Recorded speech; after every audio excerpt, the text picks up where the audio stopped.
Good afternoon. चलो जी करें start. तो सबसे पहले तो गुड आफ्टरनून।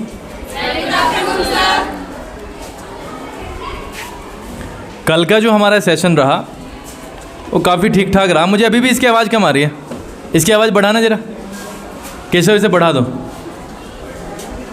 सेकंड से। और बढ़ा और बस इतना ही है। तो ये फर्स्ट में लगा दिया ना। अरे ये जो हाँ फर्स्ट की बढ़ाओ। हेलो, दूसरे की बिल्कुल कम कर दो। ठीक है, हेलो, ठीक है। तो कल का सेशन हमारा काफ़ी सही रहा और अब मैं आपसे सिर्फ ये रिक्वेस्ट करता हूँ कि अब कुछ समय के लिए बिल्कुल सीरियस हो जाएं। कोई भी बच्चा बिल्कुल अपने चेहरे पर मुस्कुराहट ना लाए जब तक कि नेसेसरी ना हो। आज भी कुछ बच्चे होंगे, 4-5 बच्चों का नंबर आज भी आ जाएगा और बार बार वही चीज़ रिपीट करते हुए आई डोंट फील गुड। हम यहाँ पर हैं सिर्फ और सिर्फ बच्चों को हिम्मत देने के लिए।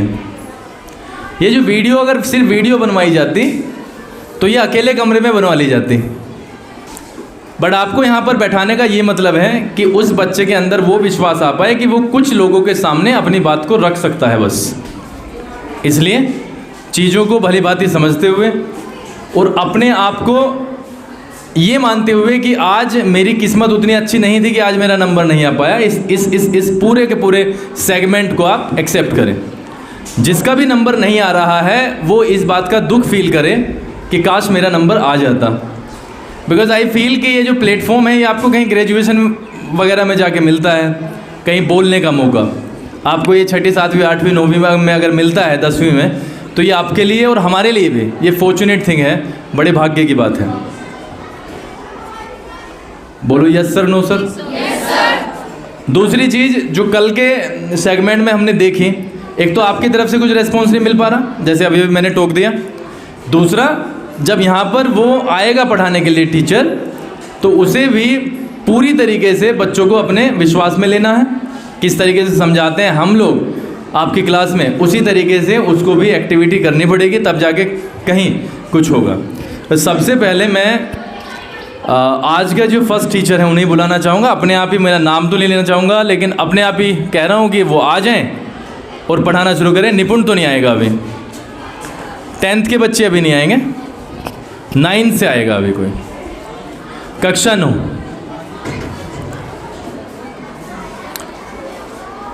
फटाफट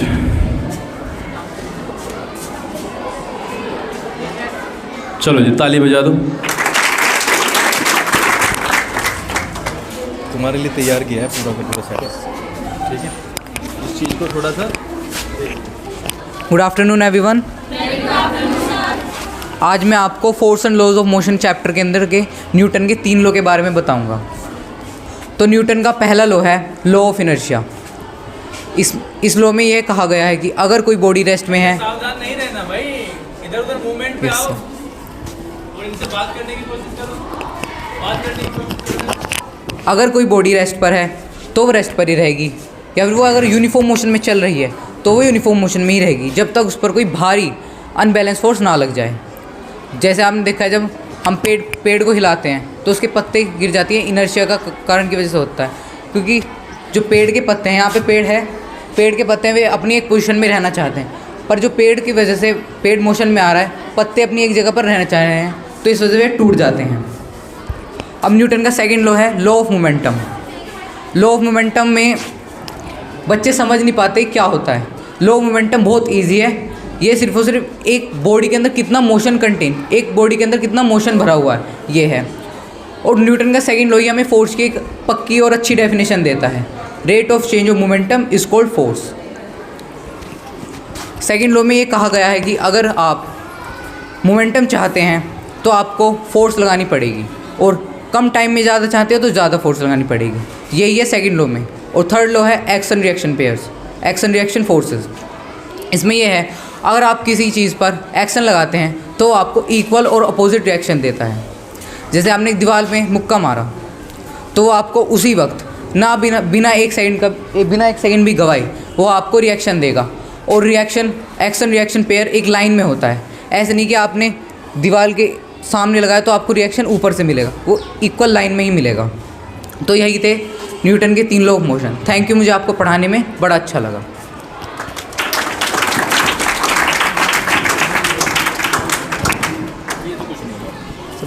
खड़े रहो यहीं पे। जो चीज़ें देखो, मैंने आपसे कहा है कि यहाँ से वो वाली चीज़ें तो आप समझ गए होंगे मैं क्या कहने वाला हूँ उससे।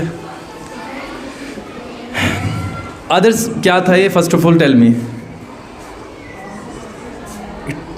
क्या बन के आए हो आप? टीचर बन के आए हो ना, तो आपने अपनी तो बात कह दी, उनसे पूछा है कुछ? ये 9th के समझ में आ गया सारा?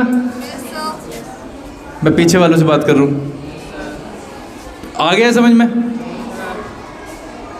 अरे बोलो भाई, अगर नहीं आया तो दोबारा समझो, इससे कुछ कन्फ्यूज़न तो क्लियर करो। हम यहाँ पे एक क्लास चला रहे हैं, यहाँ पे किसी का कोई लेक्चर नहीं था कि आएगा और दे के चला जाएगा। ये समझाना है भाई ढंग से, इनसे पूछो जरा, कनेक्ट करो, बात करो इनसे।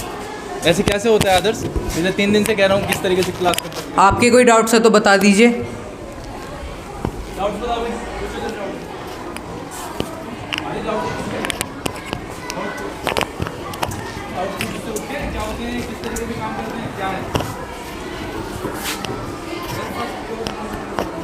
फर्स्ट लॉ ऑफ मोशन, एक बार आराम से मैं दोबारा बता रहा हूँ। Law of inertia. वगैरह की कोई जरूरत नहीं पड़ी इसमें? No sir.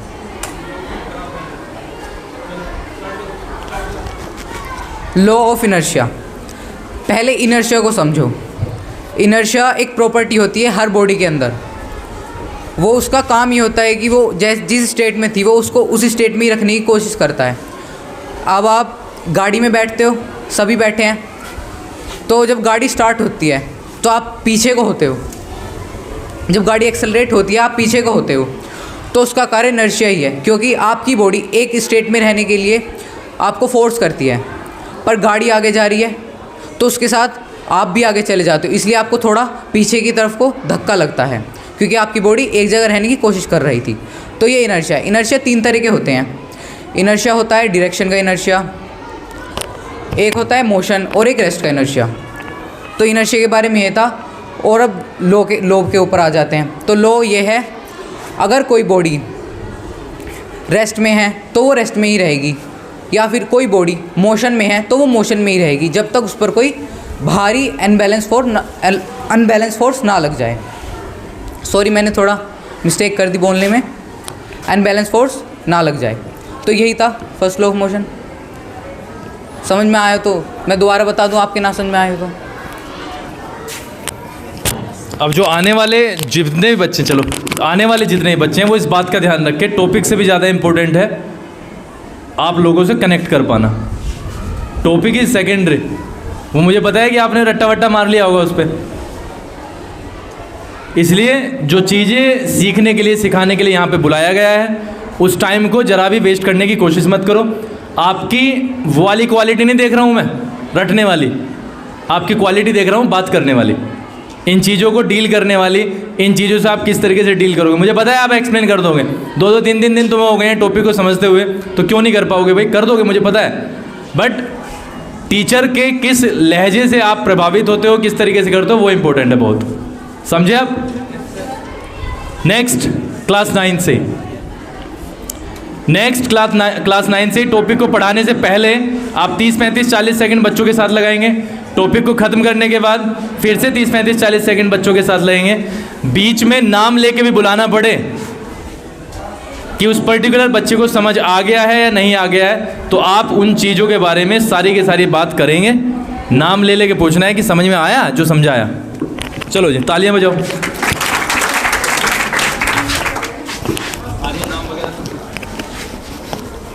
Good morning to all of you. How are you? I am also fine. पहले मैं आपको अपना इंट्रोडक्शन देना चाहूँगा। मैं आर्यन हूँ, मैं कक्षा 9 का छात्र हूँ, और मैं बड़ा ही सौभाग्यशाली हूँ कि मुझे आपका टीचर बनने का मौका मिला। तो मैं आपको आज force and law of motion के बारे में बताऊँगा। अगर किसी को कोई डाउट हो तो बाद में मुझे बता सकता है।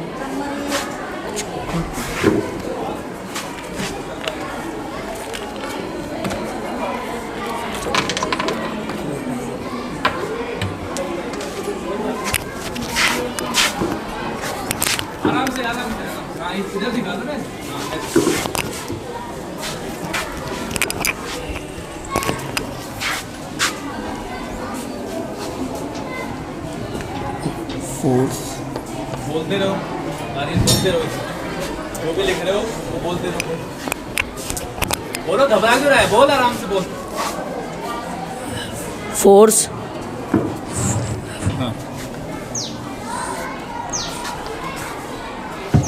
And law of motion.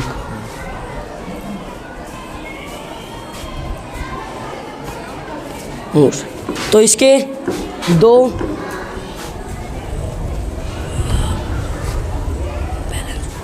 इसमें दो फोर्स होती है, balance force and unbalance force.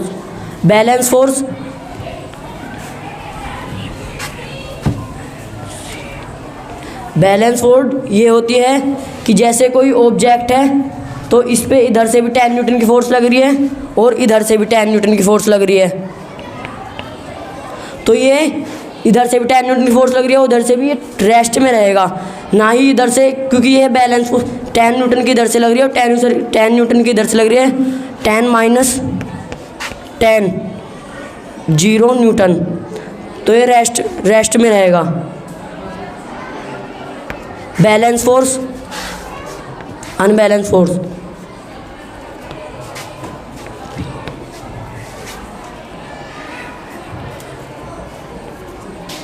Unbalance force, ये एक बॉक्स है, ये ऑब्जेक्ट है। अगर इस पे 5 न्यूटन की फोर्स इधर से लग रही है और 20 न्यूटन की फोर्स इधर से लग रही है, तो ये रेस्ट में रहेगा, ये मोशन करेगा, क्योंकि 5 न्यूटन की इधर से लग रही है और 10 न्यूटन की इधर से लग रही है। राइट साइड से 15 न्यूटन ज़्यादा लग रही है। 5 माइनस 20 15 न्यूटन। ये मोशन में आ जाएगा। ये होती है अनबैलेंस फोर्स।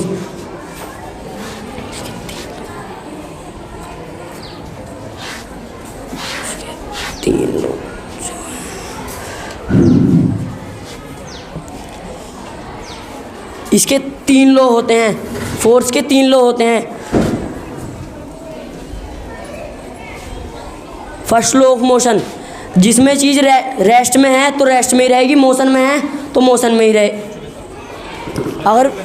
अगर कुछ चीज़ रेस्ट में है तो रेस्ट में रहेगी, और वो यूनिफॉर्म मोशन में है तो यूनिफॉर्म मोशन में ही रहेगी।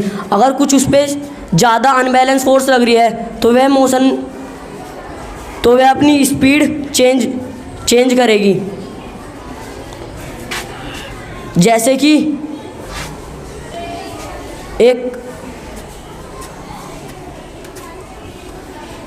कि एक कार है और एक स्कूटर है। स्कूटर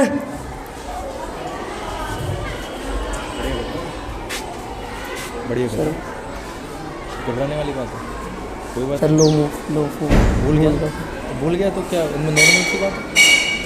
भूलता तो अच्छा, भूलने में कोई शर्म वाली कोई बात नहीं है।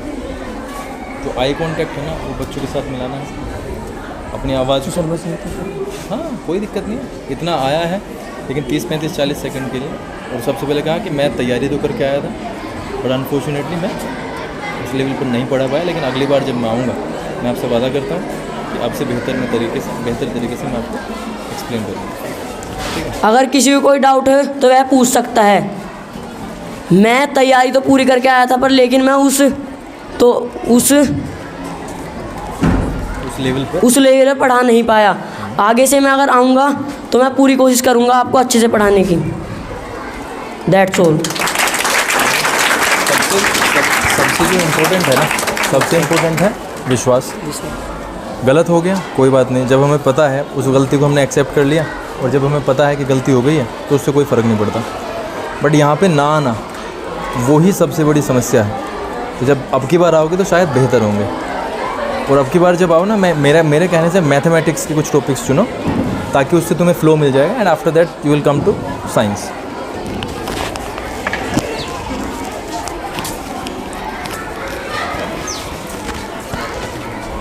इतना वो ज़रूरत नहीं है, मैं भी खड़ा हूँ, बारिश तो बंद हो जाएगी। अरे बैठो ना, क्या हो गया? तुम क्यों भागते हो एक सेकंड में? कभी धूप लगती है, कभी बारिश लगती है। कितनी देर की है? हो जाएगी, जब ज़्यादा पड़ेगी हमें भी पता है, हमें भेज देंगे अंदर। देव, मैं फिर से आपको सिर्फ उतनी बात समझा रहा हूँ कि यहाँ पर आना बहुत इंपॉर्टेंट है। विश्वास के साथ अपनी बात रखो। आप भूल गए हो, दिस इज़ नॉट अ सिन। आप यहाँ पे आए हो, ये बहुत बड़ी बात है। उन चीज़ों को अगर आप सीरियसली ग्रहण करते चल रहे हो तो आने वाले कुछ समय में दूसरी बार, तीसरी बार, चौथी बार आप अब से बेहतर हो जाओगे, ये गारंटी है। इसलिए आपकी तरफ से अप्रिसिएशन मिलना बहुत ज़रूरी है। यहाँ पर जो बंदा खड़ा हुआ है उसको ये वाली चीज़ समझनी होगी। मैंने अभी भी कही है कि जो टॉपिक है वो सेकेंडरी है, connection is primary. So make a connection with the audience. आप इनसे बात करने की कोशिश करो। मैंने अभी कहा है आपसे कि अगर आपको नहीं कुछ सूझ रहा है तो आप सीधा बोलो, करण तुम्हारी समझ में आ गया, या प्रियांशु समझ आ गया, उर्वशी समझ आ गया। अगर नहीं समझ में आया है तो मैं आपको दोबारा बता देता हूँ। So it will give you a momentum. आपको ये एक समय दे देगा ताकि आप अपने आप को थोड़ा सा बैलेंस कर सको, right. Number 3 will also come from 9th class. आते रहो, कोई फर्क नहीं पड़ता कैसा होता है। This is the first time. So Krishna is here. और हमें सबसे इम्पोर्टेंट क्या चीज़ करनी है वो सोचनी बहुत इंपॉर्टेंट है। ये वो बच्चे हैं, आप तो सारे एक दूसरे को जानते हो, ये वो बच्चे हैं जो शायद क्लास में दबे हुए महसूस करते हैं। ये सोचते हैं कि शायद उस लेवल पर नहीं कर पाएंगे, but I think school belongs to them as well, 9th class belongs to him as well. ऐसे ही 10th में जो बच्चा है उसके लिए वो क्लास उतनी है जितनी एक होशियार बच्चे के लिए है। इसलिए इन्हें फील कराओ कि ये क्लास सभी की है, किसी एक बच्चे का ज़्यादा या कम अधिकार नहीं है। अगर ये उस लेवल पर पढ़ पाते हैं तो ये शायद कलेक्टिवली हमारे पूरे समाज का फ़ायदा होगा, ठीक है। तो as an elder and as a teacher of yours, और जितने भी बच्चे यहाँ पर हल्की सी सेंसिबिलिटी दिखाते हुए आ रहे हैं शुरू से ही, उनकी अब रेस्पॉन्सिबिलिटी की लेने की बारी है कि ये सिर्फ एक बच्चे का नहीं है, ये सिर्फ एक बच्चे के बारे में नहीं है, बल्कि ये पूरे समाज के बारे में है, बल्कि इसके परिवार के बारे में भी है। अगर हम इस बच्चे को XYZ कोई भी बच्चा है जो विद्यालय में अपने आप को एक्सप्रेस नहीं कर पा रहा है, तो ये एक आप ये मान के चलो नेचुरल है कि आगे भी जाके शायद वो अपने आप को एक्सप्रेस ना कर पाए, और उससे सिर्फ उसके ऊपर नहीं फ़र्क पड़ेगा बल्कि उसके पूरे के पूरे परिवार पर फ़र्क पड़ेगा। और जब परिवार पर, कई परिवारों पर इस तरीके के फ़र्क पड़ेंगे तो पूरा जो प्राकृतिक जो चीज़ें हैं, जैसे प्रवृत्ति होती है, जिस तरीके से हम समाज में रहते हैं परिवार के परिवार, और अगर सारे परिवार इस तरीके के हो जाएंगे मेजॉरिटी में, तो उस समाज पर भी वो वाला फ़र्क पड़ेगा। मेरी बात को समझने की कोशिश करो। तो हमें हिम्मत देनी है बस। टॉपिक अभी भी कहूँगा वो दूसरे नंबर पे आ रहा है बार बार। प्राइमरी चीज़ है कनेक्शन। आपके साथ में जो इसका रिलेशन बनेगा अब यहाँ पे as a teacher, that will make the all the difference, right. चलो जी, तालियां बजाओ कृष्णा के लिए। और कृष्णा पढ़ाएगा। क्या टॉपिक चुना? Past indefinite. चलो जी स्टार्ट हो जाओ। ग्रामर में past indefinite. Good afternoon everyone.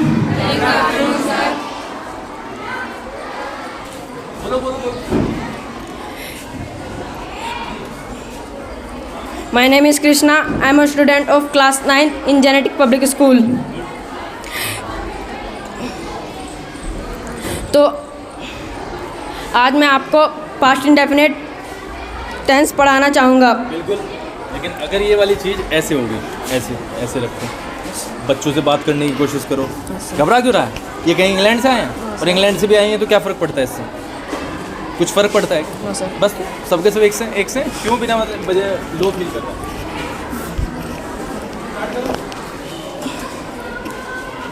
Past indefinite के बारे में। पास्ट इंडेफिनिट एक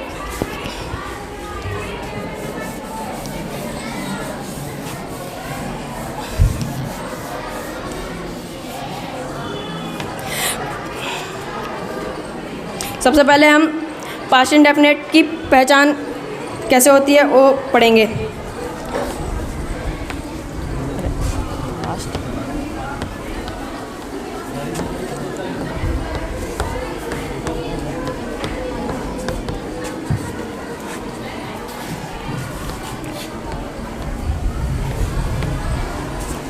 पास्ट इंडेफिनिट एक ऐसा टेंस है जिसमें पास्ट से पता लगता है कि कोई भी जो कार्य है वो पास्ट में हो गया है। जैसे वह स्कूल गया है, उसने खाना खाया है, उसने खाना सॉरी जैसे वह स्कूल गया, उसने खाना खाया, ये सब पास्ट टू इंडेफिनिट। हाँ, आइज़ उधर की तरफ होनी चाहिए, ठीक है। हाँ, ये हो जाएगा धीरे धीरे, आप चिंता मत करो। चलो, घबरा रहा है? घबराने की कोई बात नहीं, ठीक है।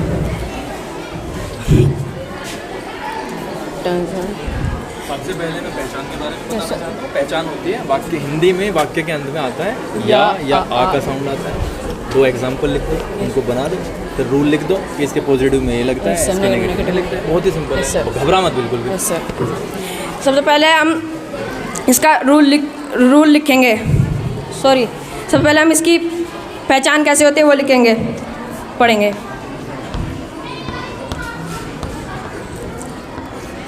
जब भी वाक्य के अंत में या, आ, था, ई ये सब आएगा तो वो पास्ट इंडेफिनिट टेंस होगा।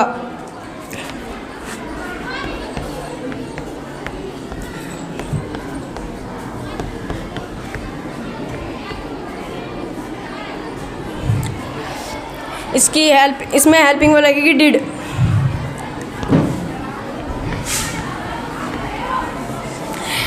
इसमें पास्ट इंडेफिनिट के पॉजिटिव सेंटेंस में हमेशा पास्ट इंडेफिनिट के पॉजिटिव सेंटेंस का रूल यह है,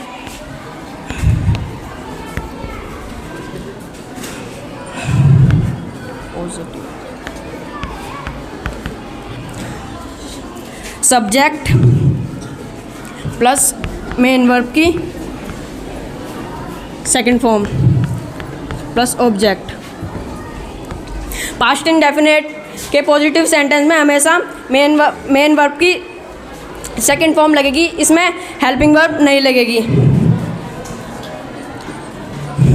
तो मैं एक एग्जांपल लेता हूँ।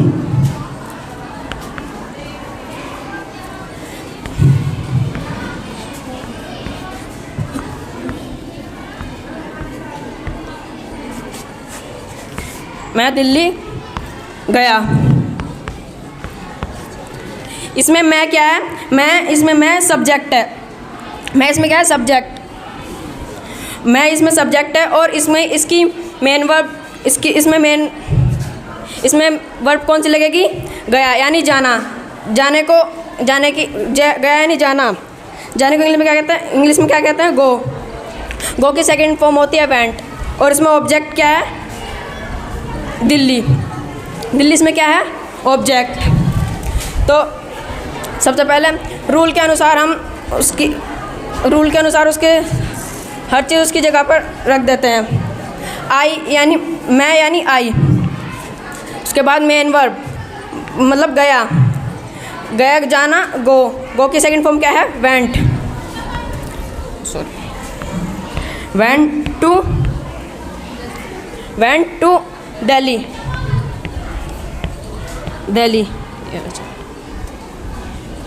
वेंट टू दिल्ली, वह दिल्ली गया। इसका यहाँ तक किसी को कोई दिक्कत है?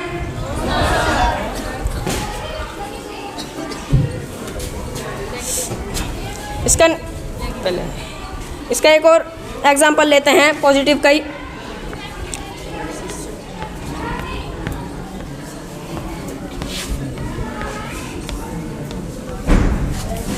उसने गाना गाया।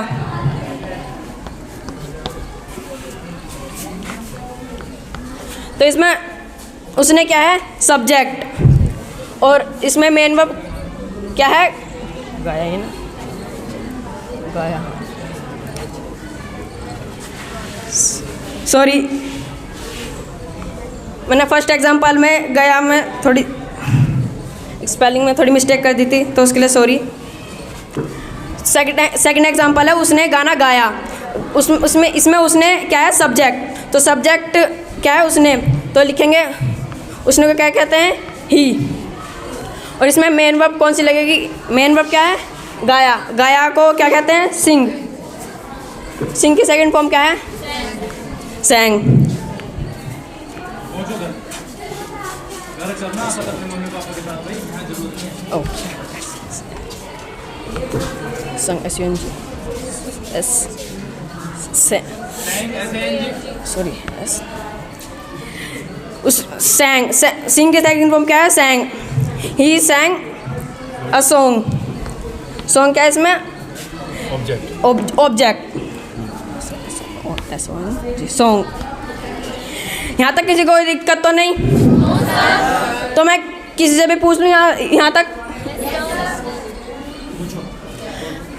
9th क्लास से वासु आपको यहाँ तक समझ में आया? मैं पूछ लूँ आपसे?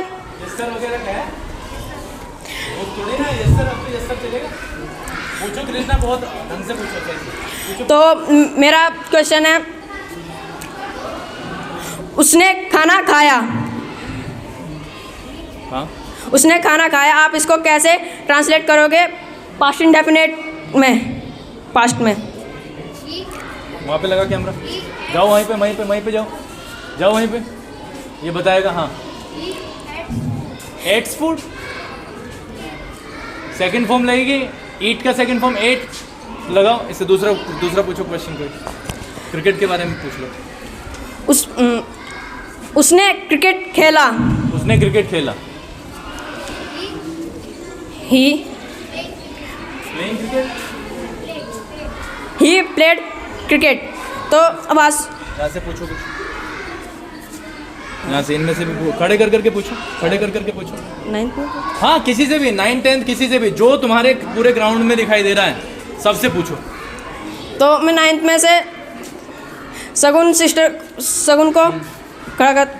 से पूछना चाहूँगा। हाँ, तो मेरा क्वेश्चन है, आराम से सीधा हो जाओ। मेरा क्वेश्चन ये है कि मेरा- आपको ट्रांसलेट करना है, लैंग्वेज को बनाओ अपनी। मेरा क्वेश्चन यह है कि आपको ट्रांसलेट करना है। आपको एक हिंदी का सेंटेंस, मैं आपको एक हिंदी का सेंटेंस देना दूंगा और आपको वो ट्रांसलेट आपको करके वो वापस देना है। आपको वो ट्रांसलेट करके वापस देना हाँ, ठीक है। है। तो मेरा क्वेश्चन है, वह स्कूल गया। मैं स्कूल गया। He went to school. Good. सही है। सगुन ने जो ये सेंटेंस ट्रांसलेट किया है, ये एकदम सही है। ठीक है, इससे पूछेगा ये सर आदर्श 9th में से नहीं, अरे सोनम से पूछो ना, सोनम 10th क्लास में है। सोनम से पूछो आराम से। Sonam stand up. तो मैं 10th क्लास में सोनम से सिस्टर सोनम से सीधा। सोनम से पूछना चाहूँगा। हाँ। तो मेरा आपसे यह क्वेश्चन है, उसने टीवी देखा। उसने टीवी देखा। ही वॉच्ड टीवी। वॉच्ड ये वॉच बोल रही है, WATCH। WATCH। सही है कि गलत है? वॉच्ड हाँ, तो थर्ड फॉर्म है। सेकंड फॉर्म है। वॉच्ड थर्ड फॉर्म भी वॉच थी। तो वॉच फर्स्ट फॉर्म है। हाँ, सॉरी सर, मैं कोई नहीं, कोई बात नहीं। तो क्या नाम था सर उनका? सोनम। तो सोनम जो आंसर था, आंसर। सोनम का जो आंसर था वो एकदम सही है। तो इससे हम अब आगे बढ़ते हैं नेगेटिव की तरफ। कृष्णा, और थोड़ा सा अथॉरिटी के साथ आगे कर लो, माइक को अथॉरिटी के साथ। बेटर होता जा रहा है मामला। Yes sir. मामला जो है ना, अभी जो है ना, वो थोड़ा सा ना 10 मिनट पहले से अच्छा हो गया। ये तो तुम्हें भी दिखाई दे रहा होगा। Yes sir. दिखाई दे रहा है? पहले 10 मिनट के बाद से बेटर हो गया। हो जाएगा। चलो नेगेटिव। तो अब हम नेगेटिव की तरफ बढ़ते हैं। अगर इसमें कोई किसी को दिक्कत हो 9th क्लास में से तो पूछ सकता है। 10th में से भी 10th में से भी पूछ सकता है किसी को कोई दिक्कत? ठीक है।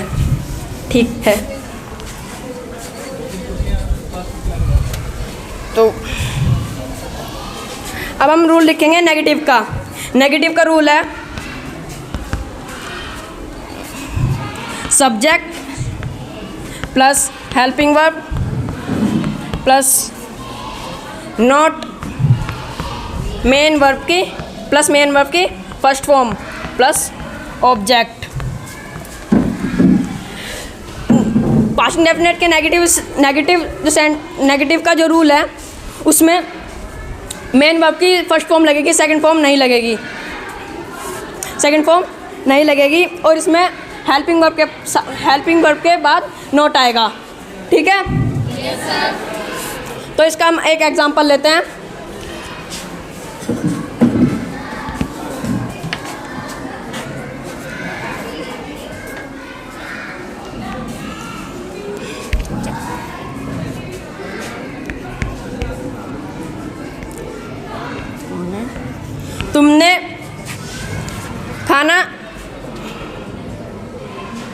तुमने खाना नहीं खाया। नहीं, तुमने खाना नहीं खाया। तुमने खाना नहीं खाया तो सॉरी, ठीक है, वो तो ठीक था।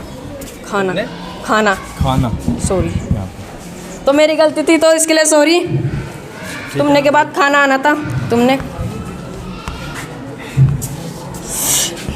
कोई बात नहीं। तुमने खाना नहीं खाया।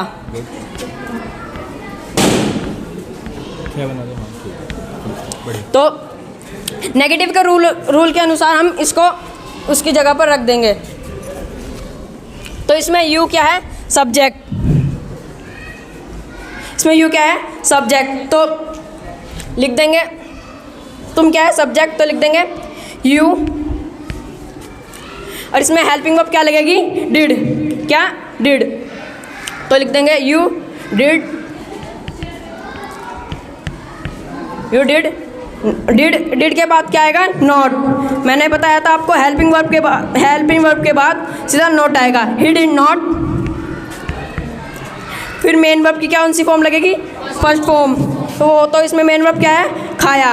खाना खाना खाना खाना इसमें मेन वर्ब है। तो मेन वर्ब की फर्स्ट फॉर्म क्या है खाने की? ईट। ईट। ऑब्जेक्ट क्या है इसमें? खाना। खाना ऑब्जेक्ट इसमें खाना है। तो you did not eat food. You did not eat food. तो यहाँ तक किसी को कोई दिक्कत है? तो मैं पूछ लूँ किसी से भी क्वेश्चन?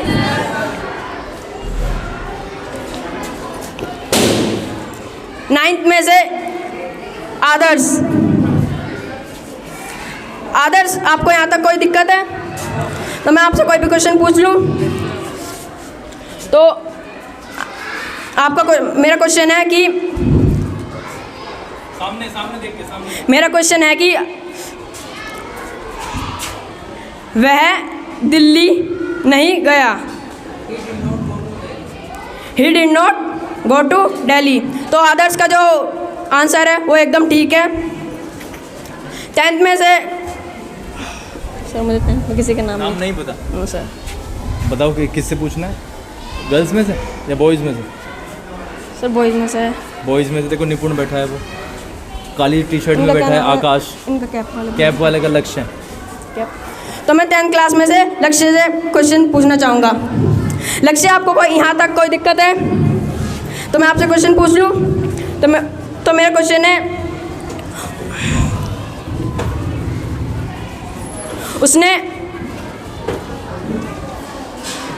गाना नहीं गाया। उसने गाना नहीं गाया। सिंगिंग क्यों लगेगा भाई? फिर he did not sing a song. तो इनका जो आंसर है वो एकदम ठीक है। दूसरे टीचर बोला सर, तो आज मैंने आपको जितना भी समझाया, क्या आपको इतना सब कुछ समझ में आ गया? Yes sir. तो आज के लिए मेरी तरफ से बस इतना ही। मैंने इतना ही प्रैक्टिस किया था और इसकी तैयारी की थी। तो आज के लिए बस इतना ही। बाय।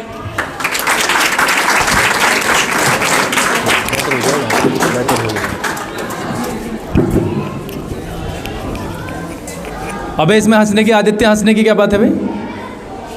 मैंने सीधी सी बात कह रखी है कि कम से कम इस वाले 1 घंटा कुछ नहीं करना। नाउ इट्स टाइम फॉर निपुण। निपुण आएगा।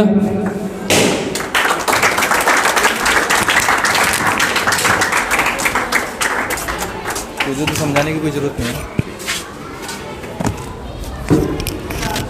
Good afternoon everyone. I am निपुण सोम.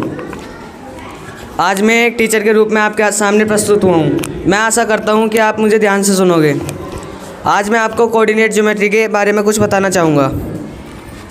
Let's start.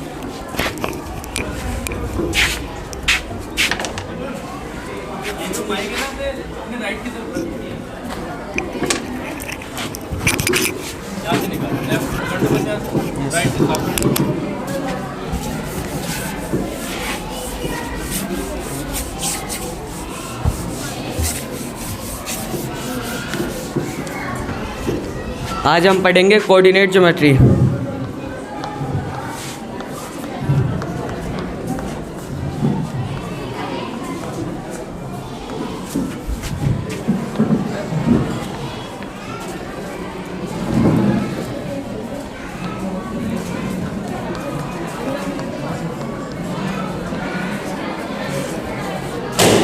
हमारा पहला टॉपिक है कार्टेशियन प्लेन.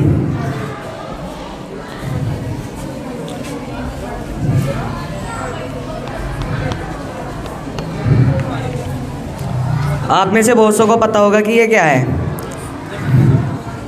जिसको नहीं पता वे समझ लिए.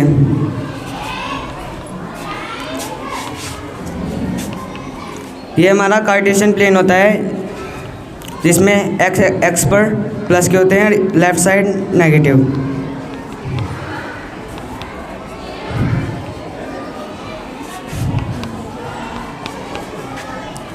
वाई पर पॉजिटिव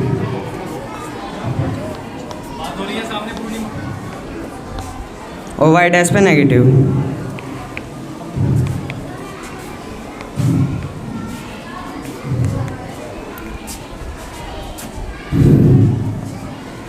और जहाँ ये इंटरसेक्ट करता है इसको हम कहते हैं ओरिजिन.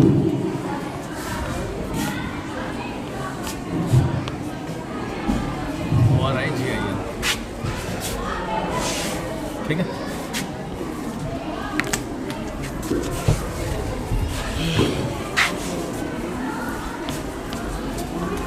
जब लिखते हो ना तो ऑडियंस को बोल के इंगेज रखना है. ठीक है. वो उन्हें ये मौका नहीं मिलना चाहिए कि वो क्या सोचें. तो उन्हें मैथ में ना उलझा के रखो.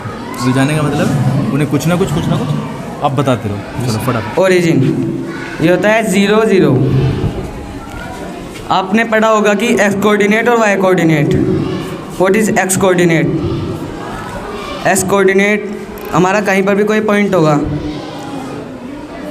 सपोज करो 3 पर, तो उससे एक्स वाई एक्सिस तक की दूरी जो होगी उसको हम कहते हैं एक्स कोऑर्डिनेट.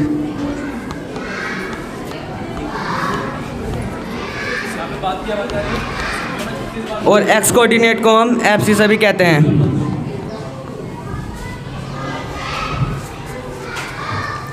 Y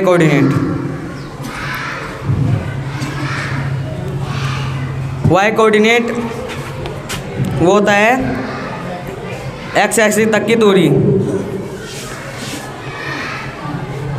coordinate. और हम इसको ऑर्डिनेट भी कहते हैं. ऑर्डिनेट.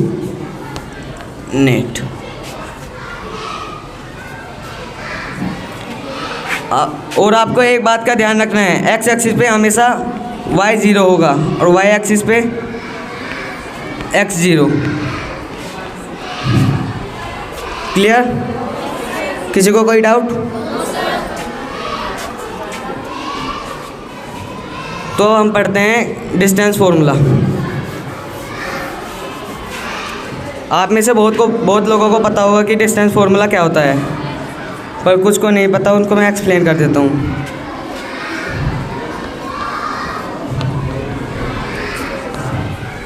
डिस्टेंस फॉर्मूला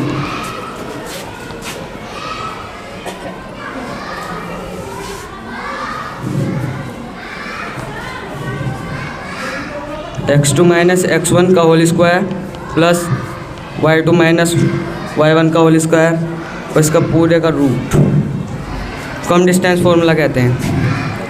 अब बात आती है इसे हम यूज़ कैसे करते हैं.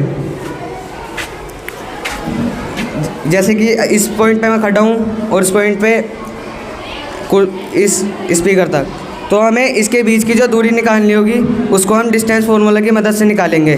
क्लियर? डाउट? चलते एक एग्जांपल लेते हैं। ये कोई पॉइंट है ए और ये भी। ए के कोऑर्डिनेट्स हैं 2 और 3 -3। बी के कोऑर्डिनेट हैं -3 और -4। तो हम इसमें इसकी डिस्टेंस निकालने के लिए डिस्टेंस फार्मूला का यूज़ करेंगे। ए बी, ये हमारा हो जाएगा x2 माइनस x1 का whole square plus y2 minus y1 का होल स्क्वायर।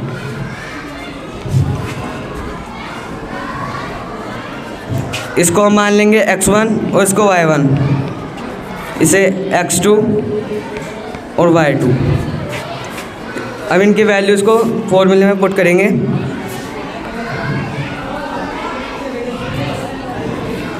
-3 -2 का होल स्क्वायर प्लस y2 क्या है -4 और y1 -3।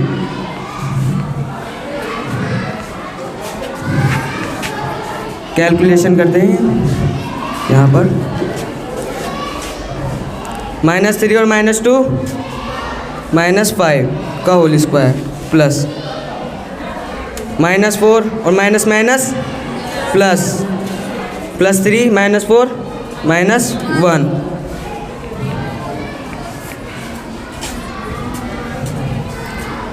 फाइव का स्क्वायर 25 प्लस 1 का स्क्वायर 1। 25 और +1 26। तो हमारी इसकी और इसके बीच की जो दूरी है, ए से बीच की दूरी, वो है √26।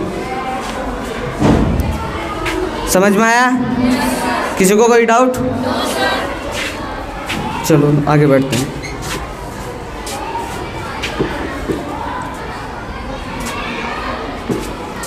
अब हम पढ़ेंगे सेक्शन फॉर्मूला।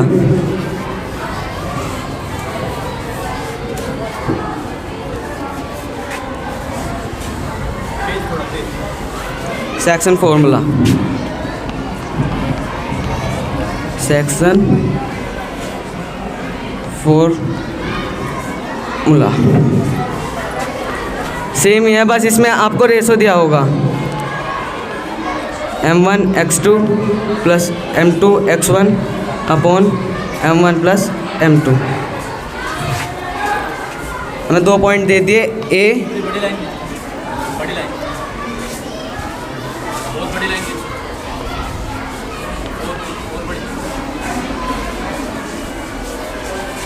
ए और बी।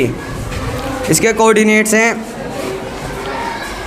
-2 -3 और इसके -4 और 5। तो इसे कोई लाइन कहीं किसी भी पॉइंट पे काटेगी और उसे 2 रेसों में बांट देगी। तो हमें रेशो, इसका रेशो हो गया 1:1। तो हम इसको m1 कहेंगे और इसको m2। इसे सोल्व करते हैं। m1 1,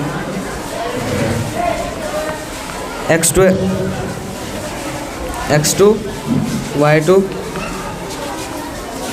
x1 और y1।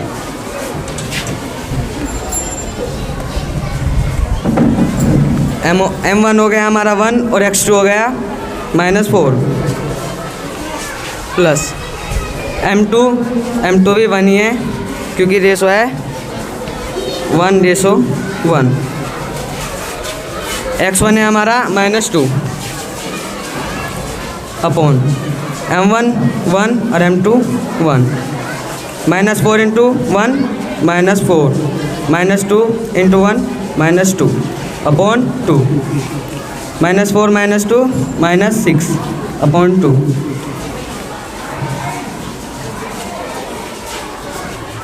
ये था हमारा सेक्शन फॉर्मूला x निकालने का। और हमारा y निकालने का फॉर्मूला है। बस 2 मिनट चाहिए। हर प्लेन पे अगर 2 ऑब्जेक्ट हैं उनकी एक पोजीशन होती है एक्स वाई के रूप में। कार्टेशियन प्लेन तो पढ़ा ही है। सपोज करो ये हमारा, ये मेरी पोजीशन है और ये है आपकी। मेरी जो पोजीशन है उसमें एक्स और वाई के जो वैल्यू हैं वो सपोज करो ये है, मैं यहाँ पे हूँ, राइट। आपकी पोजीशन है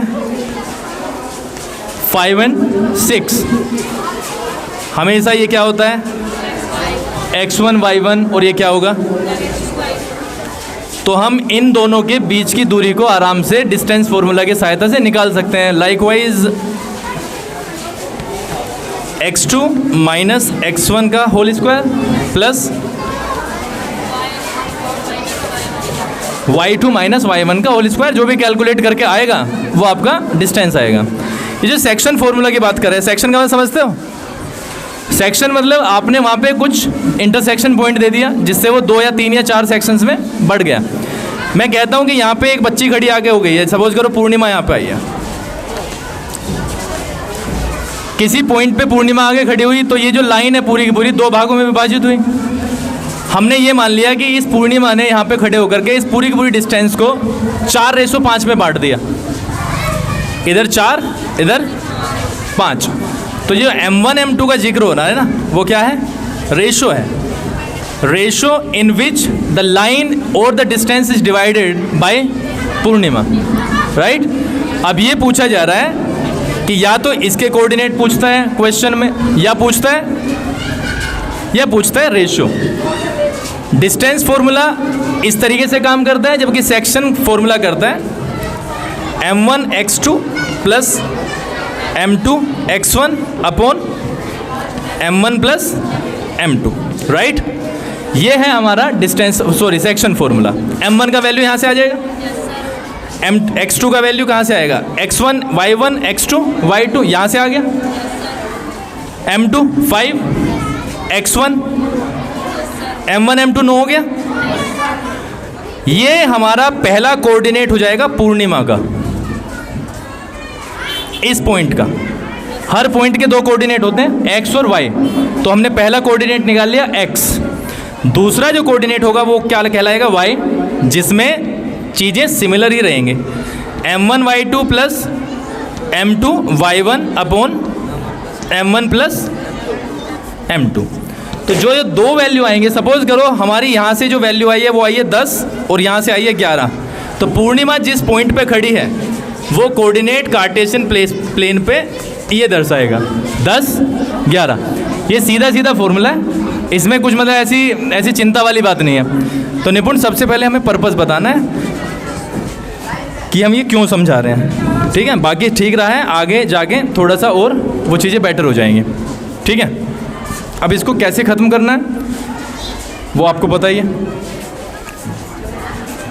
कोई भी सेंटेंस को ना भागते हुए मत बोलो, आराम से बोलो, टेक योर टाइम।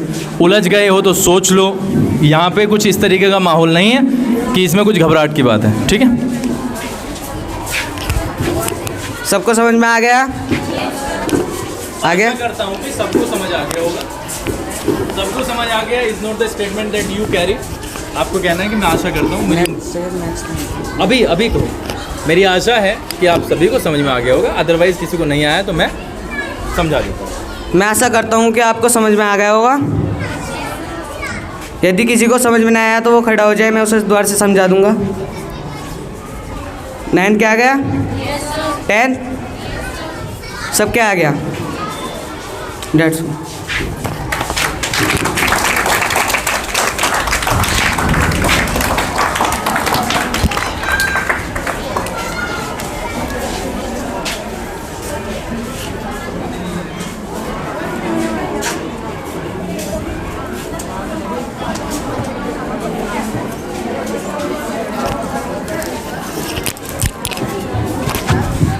कई बच्चों ने इस चीज़ को पूरी की पूरी को कॉम्प्लिकेटेड किया by choosing SST and science, जबकि इनिशियल फेज में आपको जो एक्सप्लेनेशन के लिए चाहिए थी चीज़, वो चाहिए थी मैथमेटिक्स से।